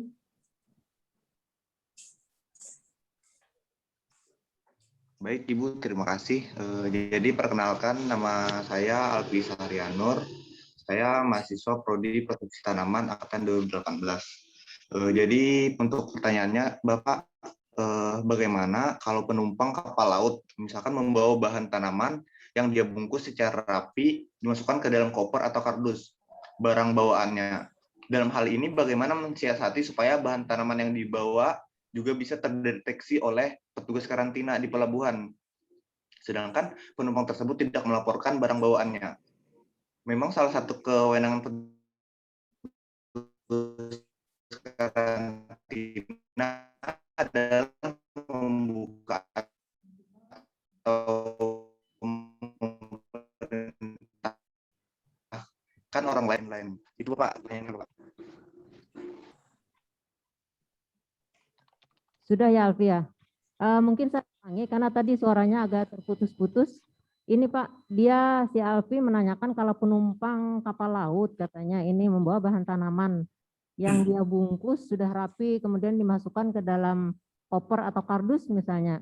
Nah, Kira-kira bagaimana mensiasati supaya bahan tanaman yang dibawa itu bisa terdeteksi oleh karantina di pelabuhan tersebut, dan penumpang ini sebenarnya tidak melaporkan, Pak. Jadi dia tidak lapor bahwa barang yang dibawa itu apa, tapi dia bungkus rapi, dimasukkan ke dalam kardus. Jadi itu pertanyaan si Alfi tadi. Kira-kira gimana caranya untuk mengantisipasi atau mengatasi kejadian seperti itu? Silakan, Pak. Terima kasih, Prof. Terima kasih, Mas Alfi. Pertanyaannya cukup bagus sekali. Nah, ini menjadi salah satu kendala kenapa masih banyaknya terjadi penyelundupan. Nah, ini kan namanya upaya penyelundupan ya. Tentu saja tidak bisa semua itu karantina mengetahui, dan apalagi dengan memang ada kesengajaan seperti itu. Nah, untuk mengurangi hal tersebut, karantina itu tadi kita melakukan yang namanya operasi patuh. Operasi patuh itu kita laksanakan secara insidental. Jadi kita kerjasama dengan TNI, Polri yang ada di pelabuhan misalnya khususnya, kemudian dengan ASDP, dengan pihak Pelindo, kita melakukan operasi patuh. Biasanya kita dengan sampling jadwal kapal yang biasanya membawa komoditas atau yang sering untuk menggunakan komoditas. Nah, ketika kita melakukan operasi patuh ini, kita bersama-sama setiap ada mobil, semua ini kita hentikan bersama-sama, kita cek apakah ada membawa barang yang lain atau tidak gitu ya. Ketika itu ada yang kita duga, maka kita berhak untuk membuka seperti tadi tugas atau kewenangan karantina tadi kita buka. Ya memang tidak kegiatan operasi patuh ini juga tidak mungkin kita lakukan tiap hari ya, karena terkait dengan kendala tenaga, SDM maupun biaya. Sehingga kita secara sampling.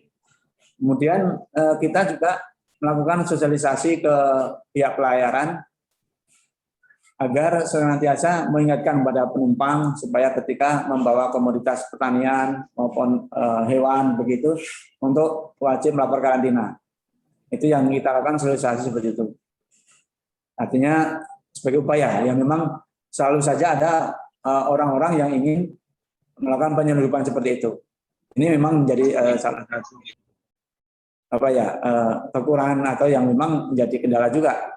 Kita belum mempunyai alat X-ray untuk antar area untuk domestik. Nah, seperti di bandara itu untuk domestik tidak ada X-ray lagi, kecuali di keberangkatan. Nah, di kita juga begitu. Ini kita belum ada untuk alat itu. Dan ini yang sedang diupayakan, memang kita mempunyai alat khususnya untuk yang ekspor impor atau yang dari luar negeri. Itu kita sudah punya alat X-ray. Itu yang untuk luar negeri kita ada X-ray. Nah, kemudian untuk di beberapa karantina seperti di Soekarno-Hatta kita sudah memfasilitasi dengan X-ray. Jadi kalau lapor nanti barangnya bisa dilihat. Tapi kalau memang tadi nggak melapor tadi memang juga nggak kesulitan. Nanti paling ketangkapnya ketika ada operasi patuh itu. Nah, ketika ketangkap di operasi patuh maka ini akan langsung kena sanksi karena akan langsung diproses tindakan sebagai pelanggaran karantina. Demikian Mas Alwi, mungkin bisa memuaskan ya, atau masih perlu lagi? Ya Pak, terima kasih. Dan ini saya chat, masih ada satu mahasiswa lagi yang bertanya, si Eka Maulidia Rizkia, mau bertanya langsung atau saya baca saja nih Eka?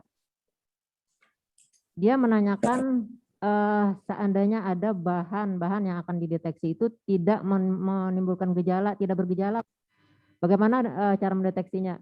Ini pertanyaan si Eka Maulidia Rizkia. Silakan Pak. Baik, terima kasih Mbak Eka ya, Mbak Eka. Terima kasih atas pertanyaannya. Ya, bisa acak atau sampel acak.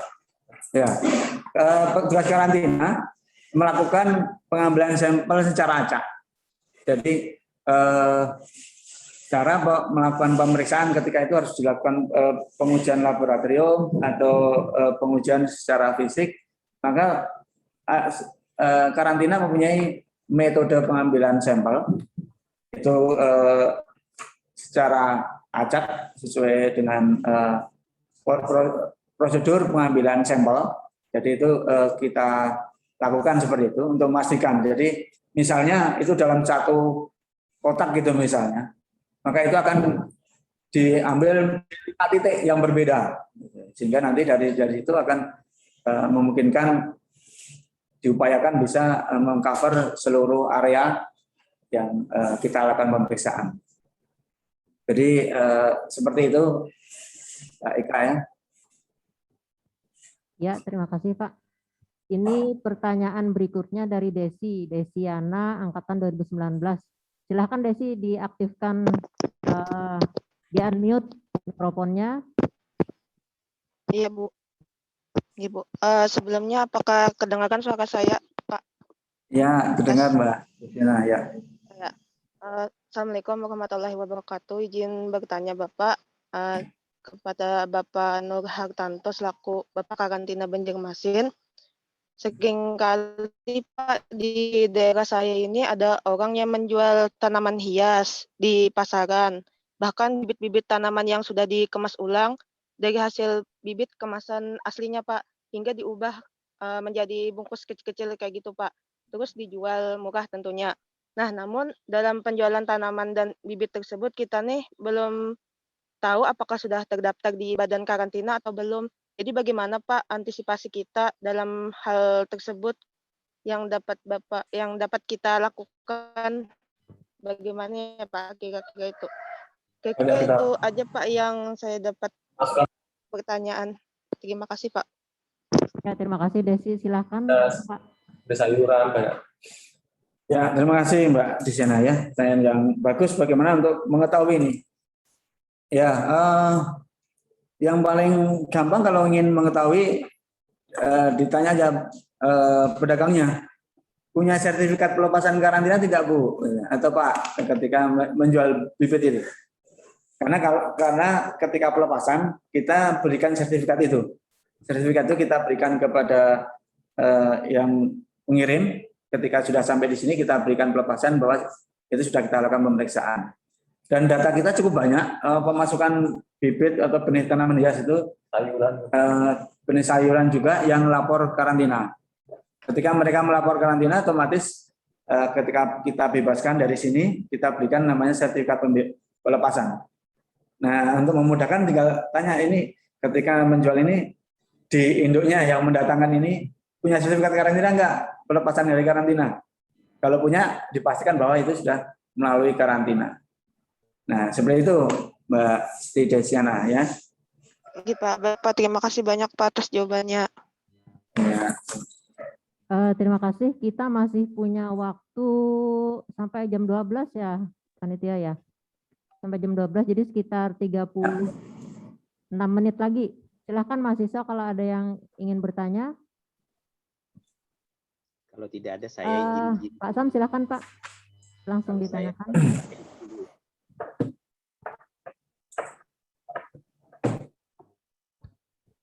Terima kasih. Tanya lagi Pak. Jadi mohon penjelasan juga Pak atau teknisnya ya. Misalnya yang pertama apakah sudah ada kasus Pak penolakan suatu komoditas di Kalsel nih Pak. Kemudian bagaimana kalau itu harus dimusnahkan, teknis pemusnahannya Pak. Terima kasih. Yang satu lagi. Ya, Pak. Silakan Pak. Bisa terima kasih. Ya, ini ada tambahan di internet kami.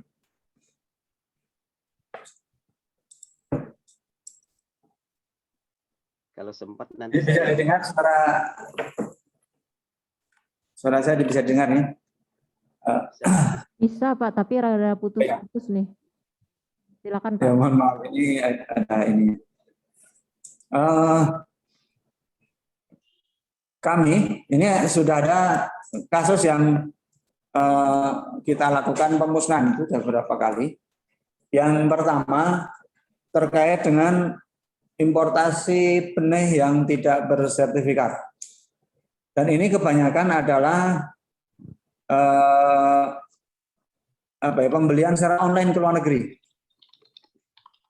Nah ini kebetulan karena kita ada kerjasama dengan Bea Cukai, dengan kantor pos, sehingga ketika barang itu sebelum dikirimkan ke pemilik atau ke alamat yang dituju, maka barang itu akan dicek karena di kantor pos untuk kegiatan impor ini kan ada X-ray-nya, sehingga langsung terbaca di situ. Ketika di X-ray itu diduga ada tanaman atau benih tanaman dan lain sebagainya, itu akan dikoordinasikan dengan kita. Nah, dari pengalaman selama ini tahun 2020 kemarin, kemudian di 2019 itu cukup banyak pada titipan kilat, kiriman kilat atau pembelian secara online. Itu pembelian secara online yang ternyata dari negara asal itu tidak dilengkapi oleh sertifikat karantina. Sehingga itu kita lakukan penahanan, kemudian kita lakukan pemusnahan. Kemudian kebetulan kita punya insinerator di Samsudinur, di Bandara Samsudinur kita ada insinerator di situ.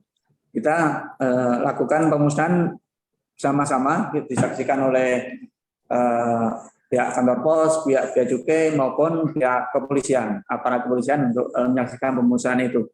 Itu yang kita lakukan, khususnya yang diimpor secara pembelian secara online. Itu cukup banyak, dan benih-benih itu kadang-kadang aneh-aneh gitu ya, artinya, dan kita juga tidak tahu apakah nanti ini bisa menyebabkan penyakit di sini atau tidak, kan seperti itu. Nanti karena tanpa sertifikat maka kita lakukan pemusnahan. Kemudian juga pernah yang di Batu Licin itu juga kita lakukan pemusnahan. Nah, ketika ada pemiliknya, maka itu menjadi tanggung jawab biayanya untuk pemilik. Tapi pelaksanaan pemusnahannya di insinerator kita. Kemudian di karantina kita sudah punya insinerator, di Batu Licin ada, kemudian di Trisakti ada, di Samsudinur juga kita ada. Seperti itu, Bapak. Izin moderator. Izin, Bu. Ya, silakan Prof. Ismet, ada yang mau disampaikan, ketanya pendek ya? Ya, pendek aja, silakan, Bu. Pak. Makasih. Gini Pak, mungkin selama ini kan kita kerjasama dengan karantina, khususnya yang kami dari prodi jurusan hama penyakit tumbuhan sudah berjalan gitu. Tapi sekarang ini justru kita sedang memasuki era kampus merdeka, Pak. Merdeka belajar, kampus merdeka. Nah, ini kan tuntutannya justru berkolaborasi dengan institusi terkait itu sangat dibutuhkan. Nah, kira-kira seperti apa gitu kalau kita memulai, kalau misalnya ingin nanti mengirim mahasiswa lagi lebih intensif lagi untuk magang kah, bentuk apanya gitu yang kira-kira itu tadi bisa kita segera realisasikan, karena tuntutan ini sekarang sudah menjadi kebutuhan, apalagi kita kan di ULM ini mahasiswanya proteksi itu lumayan banyak gitu. Jadi salah satunya mungkin yang target kita adalah karantina tempat magang. Magangnya Mbak bisa sampai mencapai 1,5 tahun gitu. Nah ini kira-kira adakah gambaran misalnya seperti apa teknisnya, kemudian apa yang kita harus segera perbuat sinergikan. Makasih. Ya, kerjasama juga ya. Ya, terima kasih Prof. Ismet atas pertanyaannya, dan ini bagus sekali. Perlu kami sampaikan, karantina pertanian juga menjalin dengan banyak perguruan tinggi. Jadi ada mekanisme yang ditetapkan oleh Badan Karantina Pertanian, itu apabila universitas itu ada beberapa fakultas, misalnya ada fakultas pertanian, fakultas biologi, misalnya ada yang ada peternakan atau pertanian atau yang lain, kemudian semuanya menginginkan untuk bekerjasama dengan karantina, maka itu akan dibentuk penandatangan MOU, itu langsung dengan Kepala Badan Karantina Pertanian. Artinya kalau dalam satu universitas ternyata banyak beberapa fakultas yang menginginkan kerjasama dengan karantina, maka itu akan dilakukan MOU atau penandatangan MOU itu dengan Kepala Badan Karantina langsung. Biasanya beliau akan datang mungkin atau daring memberikan belangkong gitu, kemudian ada penandatangan bersama. Nah, kemudian kalau untuk misalnya hanya satu per fakultas, atau ini per fakultas bisa langsung dengan kami. Jadi dengan UPT kami namanya perjanjian kerjasama lah gitu, atau mungkin sekedar surat permohonan begitu, atau kita bentuk misalnya perjanjian kerjasama. Ini antar fakultas dengan UPT langsung. Jadi kalau hanya satu fakultas nanti dengan Balai Karantina Banjarmasin. Nanti kemudian di perjanjian kerjasama nanti apa yang akan kita kerjasamakan. Misalnya nanti dari fakultas mahasiswa bisa magang di karantina. Magangnya apa? Apakah nanti kita bagi misalnya di laboratorium atau terkait dengan tindakan karantina, misalnya seperti itu.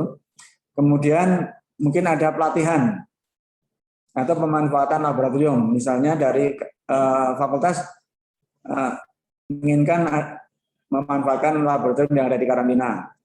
Nah, nanti bisa dituangkan di situ. Atau kemudian diperlukan materi karantina ini bagi mahasiswa.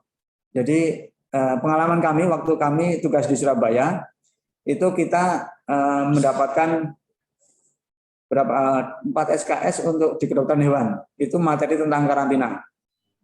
Jadi pejabat karantina akan datang ke kampus untuk memberikan kuliah untuk 4 semester, 4 SKS, ya 4 SKS.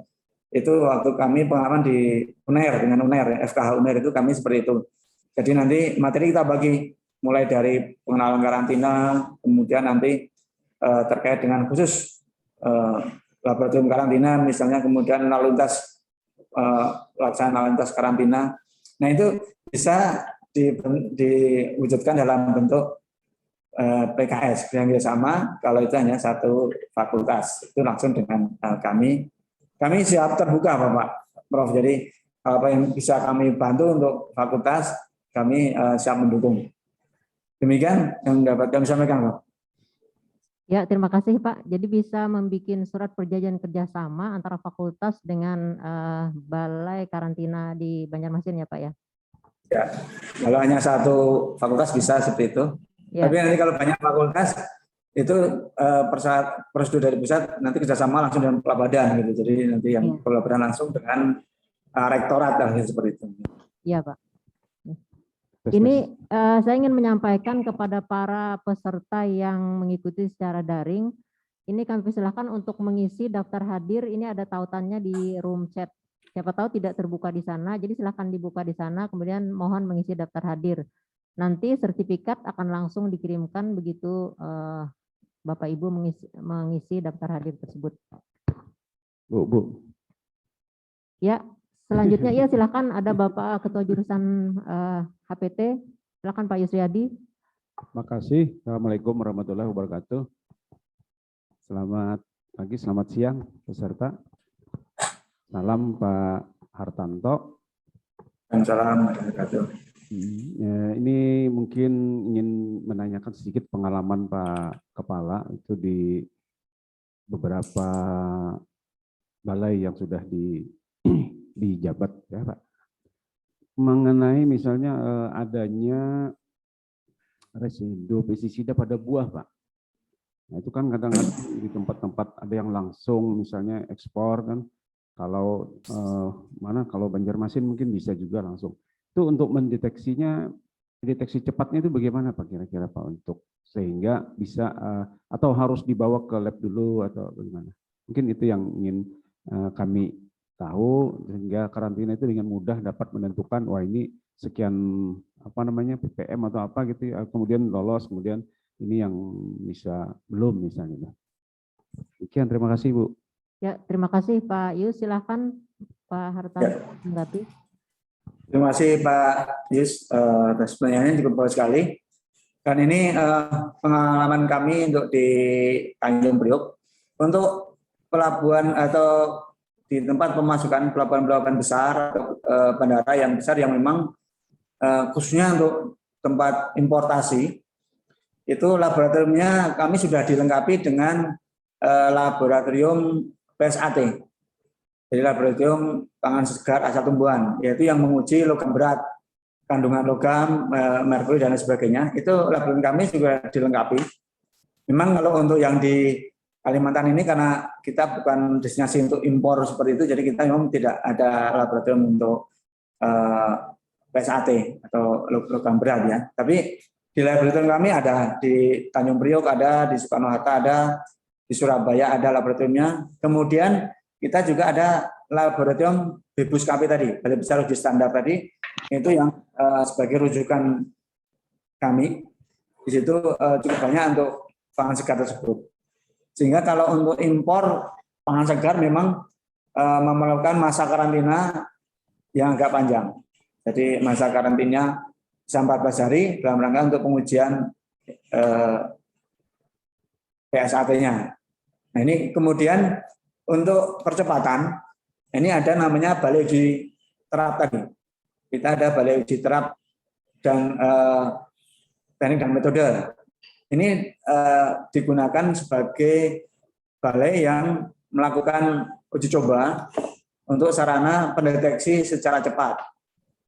Ini sekarang sedang dituntut untuk semacam rapid gitu ya, atau pengujian biosensor.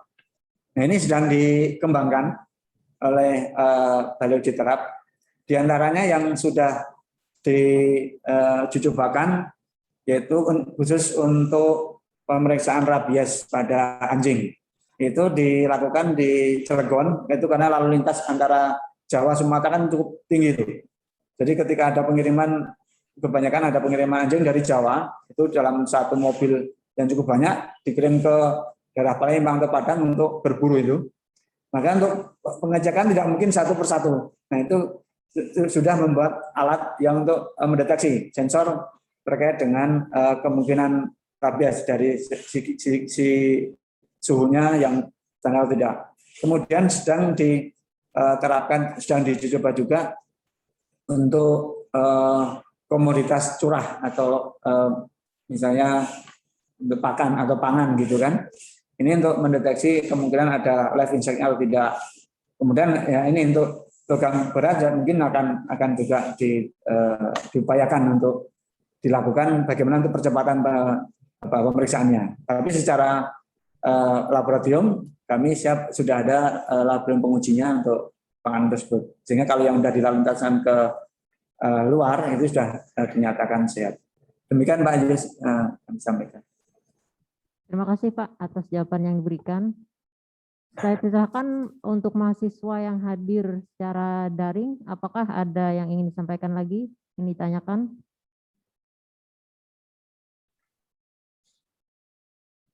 Silakan. Masih ada pertanyaan?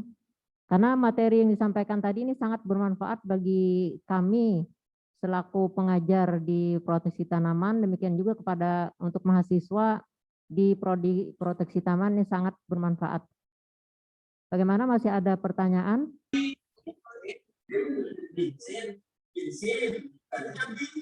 Kalau tidak ada pertanyaan lagi, saya tidak akan menyampaikan kesimpulan karena saya rasa sudah begitu jelas. Kemudian mudah-mudahan masing-masing kita sudah bisa menangkap apa yang disampaikan tadi. Saya kembalikan ke MC. Sekali lagi terima kasih atas materi yang disampaikan. Kemudian terima kasih atas kehadiran Bapak Ibu sekalian. Diskusi kita dengan Bapak pemateri tadi sudah selesai. Dan saya kembalikan ke MC. Silahkan Febri. Baik, terima kasih Ibu Profesor Salamia yang sudah memandu jalannya diskusi dengan sangat baik. Dan juga saya ucapkan terima kasih kepada Bapak Dr. Hewan Nur Hartanto MM yang sudah berbagi ilmu dan informasi yang sangat menarik dan tentu saja menambah wawasan dan ilmu pengetahuan bagi seluruh peserta kuliah umum pada pagi hari ini. Demikian kuliah umum pada pagi hari ini, saya selaku MC mewakili seluruh panitia yang bertugas. Mohon maaf jika ada salah dan kekurangan. Saya akhiri, terima kasih, selamat siang, sampai bertemu di kuliah umum selanjutnya.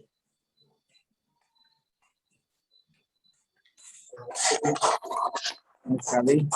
Mohon maaf apabila banyak kekurangan dan kehilafannya dalam penyampaian materi ini. Terima kasih Mbak. Terima kasih Bapak. Terima kasih Pak. Terima kasih juga kepada kawan-kawan di karantina tumbuhan yang ikut berhadir secara daring dari kantor karantina.